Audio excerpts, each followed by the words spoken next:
What's up, guys? Today we're gonna have some fun. I'm out here with my good buddy Mr. John Dalton of Creek Fishing Adventures. Amazing human, amazing YouTuber. We're out here to have some fun today. We went on a creek float yesterday, a river float yesterday, and it was terrible. And so I told John, hey, let's go to the lake and it's gonna be a lot better. We've got to the lake. Current water temperature is 40 degrees. 40 to 41 degrees is what we're seeing. So I don't know how much better the lake is going to be today, but I got kind of a plan on what we probably need to do. I kind of got an idea where these fish are going to be. And today's video is going to be essentially us figuring these fish out and really kind of going through some, finesse techniques to put some of these really cold water fish into the boat. And so, yeah, that's what we're going to do. I'm going to shut up. John's going to just stand up back there and continue to be shut up. And we're going to go see if we can catch some fish today.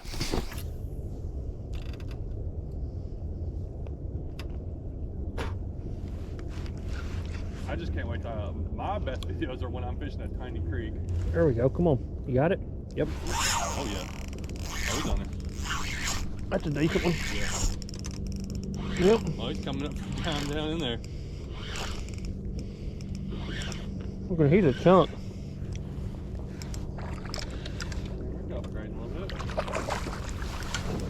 Yeah, dude, you're a chunk. Lord of mercy. You've been eating every crawdad in the lake, but oh, he's pooping all over the place. Come on, man. Really? That's a better fish. There you go, guys. A little bit of an upgrade. Hold that up real quick. There you go, bub. I got also stop and get some. There you go, guys. That's a pretty little fish. All right, guys, so conditions have changed dramatically since the last video. We're going to break it down today. I want to show you guys what we're throwing, why we're throwing it.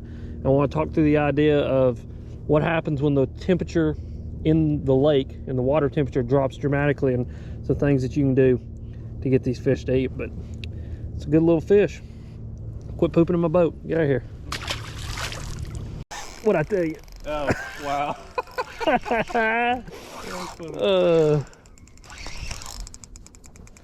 here, bud. This chunky smallmouth. Get up in here. Nice. Yeah. That's fun. Hey, bud. Ain't too bad. Ain't too bad at all. These fish are fat, though, man. I mean, they're eating. They're cold, but they're eating. Thanks, bud.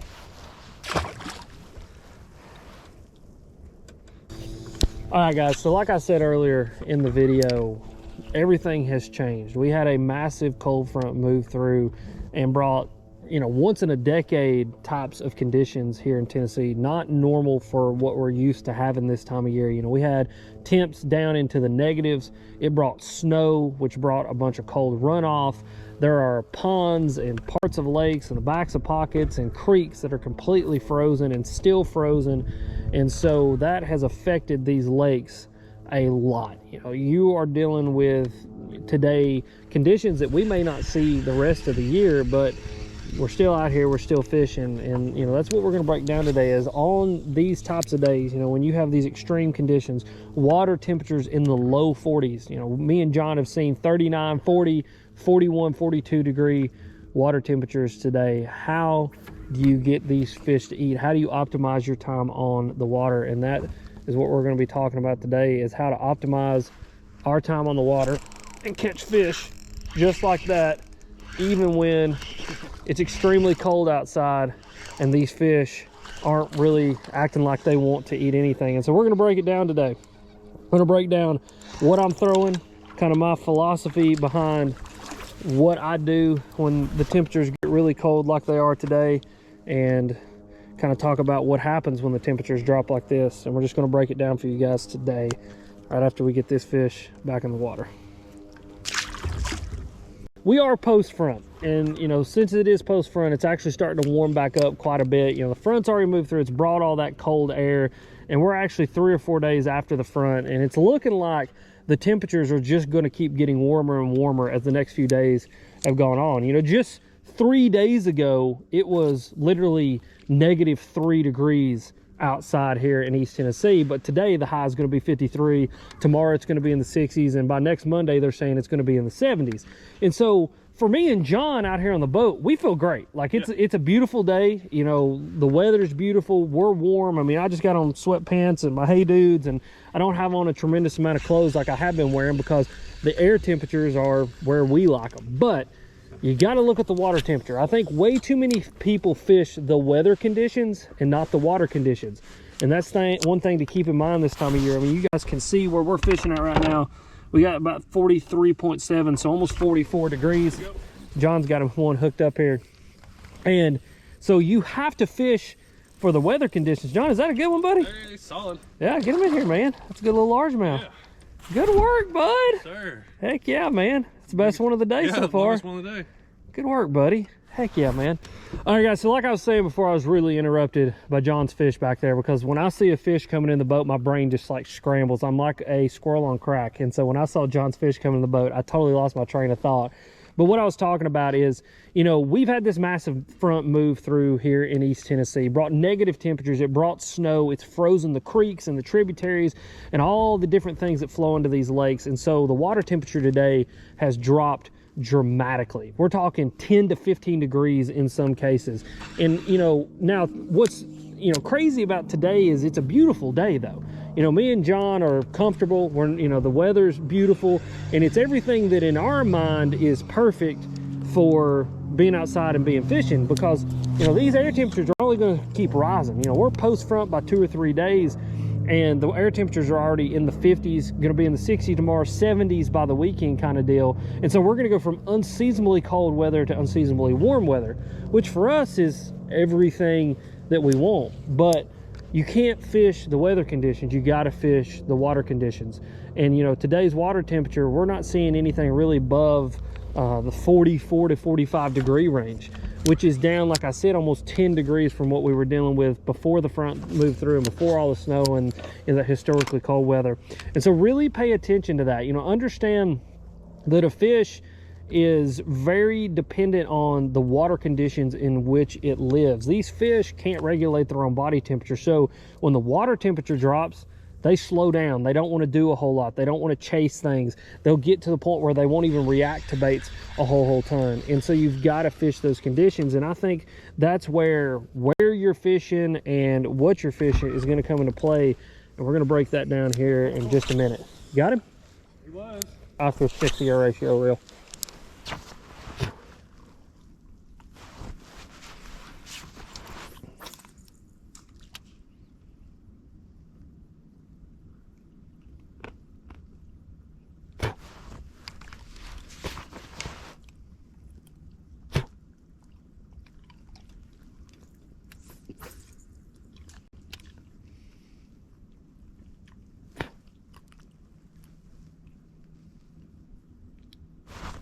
There we go.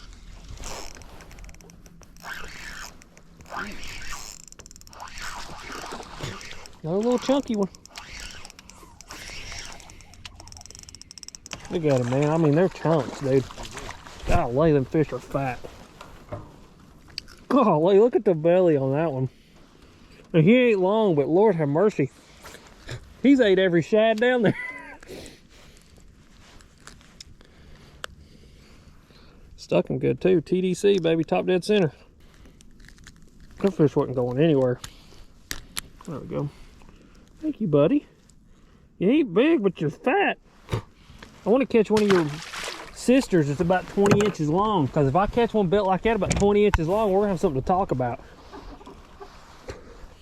So John just said something really important, and it's actually my next point in this video, and that's that these fish, you're not even feeling them bite. You're just picking up and they're there. And a lot of that has to do with the water conditions and how the water temperature has dropped as dramatically as it has. And like I said, these fish are very dependent on the water. They can't regulate their own body temperature like we can. And so if the water gets cold, guess what? They get cold as well. And I think that plays into where you're fishing. So we're focusing on the bluff walls again today. It's, you know, it's something I focus on this time of year. And the biggest reason that I focus on it is because these fish have access to deeper water. And you got to realize that water will hold temperature and a more stable temperature deeper than it will shallow. You know, surface temperatures are a lot more affected by the influx of cold water, the influx of, you know, snow, the influx of runoff, air temperature changes and things like that. And so me and John today are really focusing on that deeper water, you know. And if you have a big drop in temperatures, whether it be the air temperature that eventually affects the water temperature, or just the water temperature itself, you're gonna have to fish just a little bit deeper. And you know, all the bites that John and I have got today have been in that last third of the cast. You know, these fish are sitting out off a little bit deeper. They've pulled off these bluffs and they're in a little bit deeper water. Now the bluff is important because these fish don't have to swim horizontally. They just have to swim up and down. You know, these fish can be sitting on this bluff and they can go from 0 feet of water, you know, literally sitting on the bank, to 25 feet of water with not much energy at all. Literally all they have to do is start sinking, and they sink down. They use their swim bladder to actually do that, and they get in a little bit deeper water. And then if they want to come back up and they want to start feeding, they just come right back up. They're not having to swim a tremendous distance, you know, one way or the other. It's simply just sinking down or floating back up. And those fish love to take advantage of those types of conditions this time of year. And so on your body of water, your pond, your creek, whatever it is, finding the deepest point can make the difference between actually catching fish or not. And that's something that you need to focus on. And you know, once you've kind of found the area where those fish live, and John, I think, just hooked a tree limb. Once you find the area where those fish live, having the right thing tied on and the right bait to actually put fish in the boat can be important. We're gonna break that down next.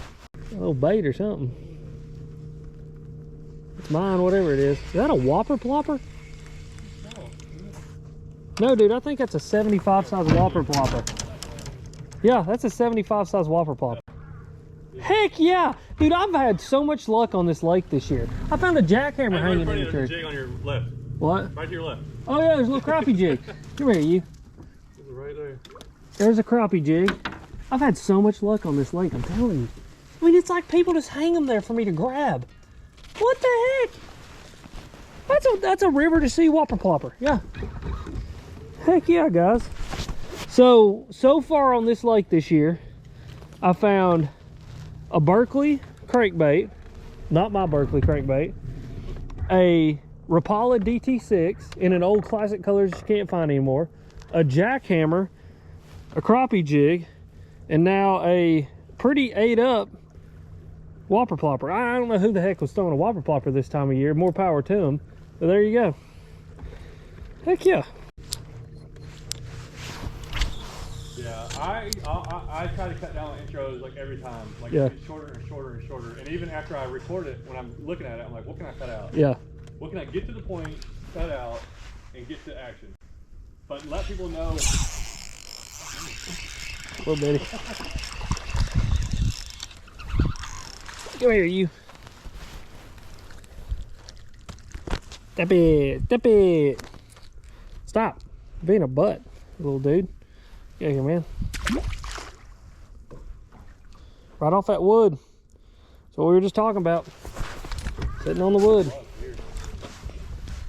All right, guys, so let's talk about the equipment that I'm using today. Rod, reel, line, bait, the Ned head, which I think is probably the most pivotal part of this. Kind of break all that down for you guys. So first thing is rod, reel, and line. So I'm throwing a 7-foot Veritas. It's a medium fast action Veritas PLX. I got that paired with the new Abu Garcia Revo Rocket. This is the redesign. They've had this reel for a while, but this is the new redesign. It's the new 2023 update for these reels. This thing's really cool because it's a 7 gear ratio spinning reel, which you don't see very many of those. So that's actually really cool. It allows you to pick up a lot of line very, very quickly, just like you would with a 7 gear ratio casting reel. And then I got that paired with some 10-pound braid. This is X5 braid to a 10-pound trilene fluorocarbon leader. And the bait that I'm using today is one that you guys are really familiar with, and if you're not, you do need to check out, especially if you're into fishing the Neds and fishing finesse, creek fishing, river fishing, whatever it may be. And that is the Berkley Maxcent Little Trooper. That's what I've been fishing today. I've been fishing a bunch of different colors. The main color today, though, has been Canadian crawl, and it's awesome little bitty crawdad imitator. But like I said, probably the most important thing in this setup is the head that I'm actually using. And this is a custom made head.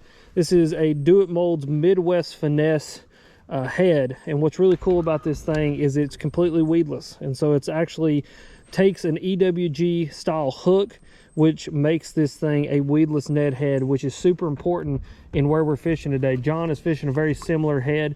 And the reason that we picked these today is because we're fishing around a lot of laydowns, a lot of rock, a lot of little snags and things that's going to grab a hold of that traditional open hook Ned head. And so this weedless head allows it to come through that cover a lot better, allows us to get to where those fish are actually living and be able to get the bites. And then another important thing is I was able to customize that color. I don't know anybody that actually makes Ned heads that color, and I make them for myself because I really think that that color this time of year on these lakes does well, that methylate orange color.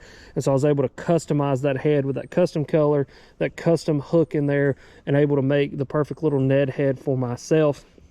And this is a 3/16 ounce Ned head, and so it's light enough that I'm able to, you know, squirrel it through that cover, but heavy enough that I'm able to get it down there and fish it effectively in that, you know, 15 to 20 foot range where we seem to be getting a lot of our bites today. And so I think that that's super important, you know, that Ned head and that Ned presentation. I think if you're going to fish these really finesse baits like that, when you get into those super finesse or, you know, finesse presentations, being a little bit more specific with the, you know, the Ned head that you're using, the hook that you're using, the paint colors, all those kinds of things can help. And I'm actually going to be doing a video here very soon on how I make my own Ned heads, and I'm going to go through the process of using the Do It molds and show you guys the Ned that I use, the hook that I use, and just kind of break down how you can actually make your own terminal tackle like this, because not only can it save you a bunch of money, but it can also save you fish on the water, because when you're putting in the precise hook the way that you want it and be able to customize that, you know that everything that can be in your control in your bait is in your control. I think he's got it, buddy. Yeah. I wanted to make sure on that one. I was gonna say, buddy, I think that fish has got it. Good job, bud. There's another one. I've been fooled so many times. I don't know if they're fish messing with me or man, it's cold. He's so cold, aren't they? It's crazy, man. I mean, these fish are freezing, poor things. Well, there's another one there. Oh, okay, go, get back in there. I mean, it is only, you know, 10 degrees above freezing. Yeah. Like the lake is literally 10 degrees above freezing. They don't even know what to do. I'm surprised we've caught this many. I downsized. I went in a little heavier jig head, 3/16.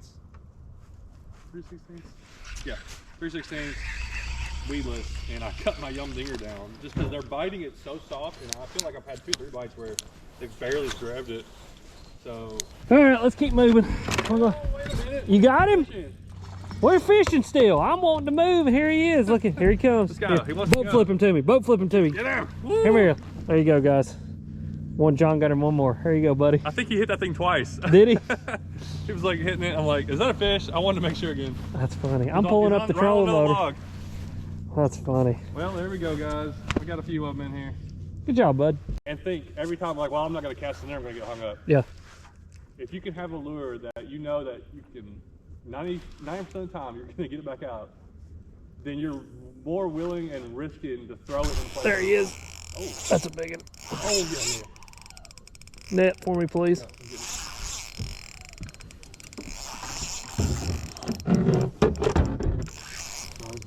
Go.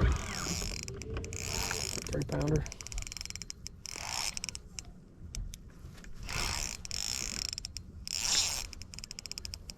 Good fish. We've got some sense. Comes, bud. Thank you. Go. There you go, man. Just got to work for them, and eventually it'll pay off. Shoo! Stuck him good too. Look at that. EWG's got him freaking pinned. Heck yeah. Yeah, I pinned him good. That's a good fish. Heck yeah. Oh, here you go, guys. Just got to work for it. Hold a second. He's got to work for it, and eventually it'll pay off. Not a giant, but a pretty fish. You guys can see how red his lips and his crushers are. That's a sign that he's eating crawdads. The hard shells on those crawdads just kind of rough up the inside of those fishes lips, kind of like when we eat Captain Crunch. I don't know if you've ever eaten Captain Crunch, but it like rubs the roof of your mouth raw. That's what crawdads do to bass. But beautiful fish right there. Awesome sauce. Thank you, bud. All right, guys, so one more thing and one more tip on fishing cold water. You know, when the water gets really cold, when you're looking for every little advantage that you can get to get these fish to bite, one thing to always look for this time of year is wood. Wood holds heat, and so if there's a piece of wood in the water that has had the sun shining on it all day, that piece of wood is going to warm up and it's going to hold heat, and it's going to attract those fish. And I talk about that a lot. I've talked about it in previous videos. You know, look for darker rock and look for wood. Those are the two things that are going to hold heat the most and heat up the quickest. And almost every fish that John and I have caught today have been around wood. You know, John, that was something that he kind of noticed himself, was he was like, you know, every fish that I've caught has been around a bigger piece of wood. And a lot of that has to do with the fact that the wood is going to hold heat. And so those fish like to tuck right up on that wood and sit there just because it is a little bit warmer. It puts off just a little bit of warmth, as well as being an attractor for baitfish, bluegill, crawdads, as well as being something that those fish can sit next to, feel protected, as well as ambush off of. And so wood is good all year long. You know, it's something that we want to focus on. It's something that, you know, it's a bite that we get on all year long, but especially this time of year, that's one other factor about a piece of wood that you might want to remember or might want to take notice of, is that it's going to hold warmth just a little bit more, a little bit longer, and so it's going to attract those fish and hold those fish on those areas. Boys and girls, it was cold, it was crappy, the conditions were not what we wanted, but we figured them out today, and hopefully you guys learned something from today's video, going out here in some of the toughest conditions that you can fish and catching some fish with my good buddy Mr. John Dalton, Creek Fishing Adventures. John, appreciate you, bud. Yeah, man. Thanks. If you guys haven't checked out his channel, you need to. He makes some of the coolest YouTube videos. Honestly, he just said that I get him excited about fishing, but honestly, he gets me excited about fishing too, because he does fishing in a very special and different way. And that's creek fishing, small water fishing, and I really enjoy it. So if you enjoy stuff like that, make sure to go subscribe to his channel. I will link it down below, as well as all the gear I use to be in the pinned comment. Go follow him, go check out some of that gear. Click this video that's popping up right here if you enjoyed this video and want to learn more about winter fishing. And as always, you guys are sweet, and thank you for watching.